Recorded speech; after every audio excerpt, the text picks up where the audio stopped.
Bonjour à tous. Aujourd'hui, nous allons parler d'un sujet fondamental en grammaire, les valeurs du verbe. Vous savez que le verbe est le cœur de la phrase. Il indique ce que fait le sujet, mais aussi quand et comment l'action se déroule-t-elle. Nous allons donc découvrir ensemble les valeurs des temps et les valeurs des modes, qui nous aident vraiment à comprendre le sens de phrase. Alors, commençons par les temps. Alors, les temps verbaux servent à situer l'action dans le temps, dans le passé, dans le présent et aussi dans le futur. Par exemple, quand on parle présent, on dit je travaille, aujourd'hui je travaille. Au passé, hier j'ai travaillé. Au futur, demain je travaillerai. Mais faites attention, les temps ne servent pas seulement à indiquer une période, ils donnent aussi une valeur, un sens particulier selon le contexte.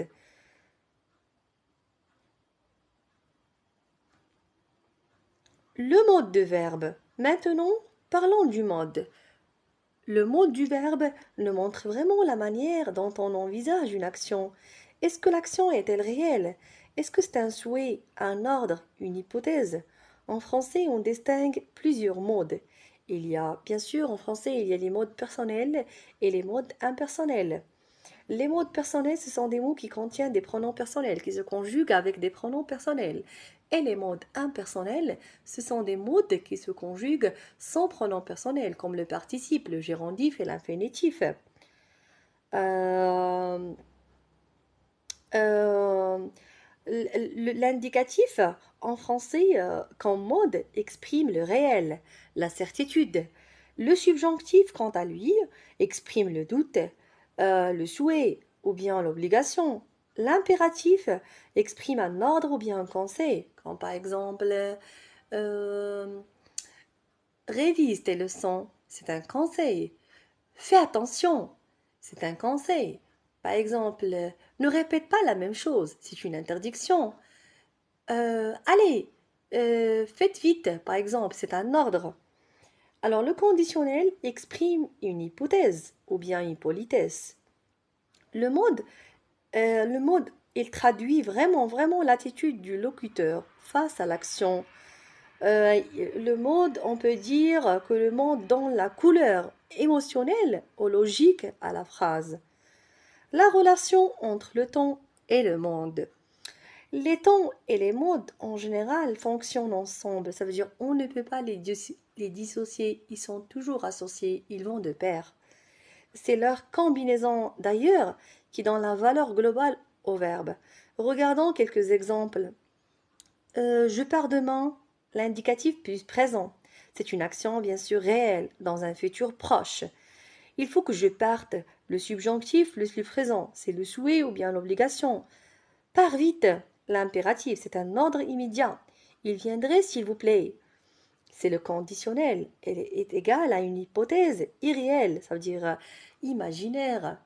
Euh, Chaque mode, il donne vraiment une attention et chaque temps précise le moment.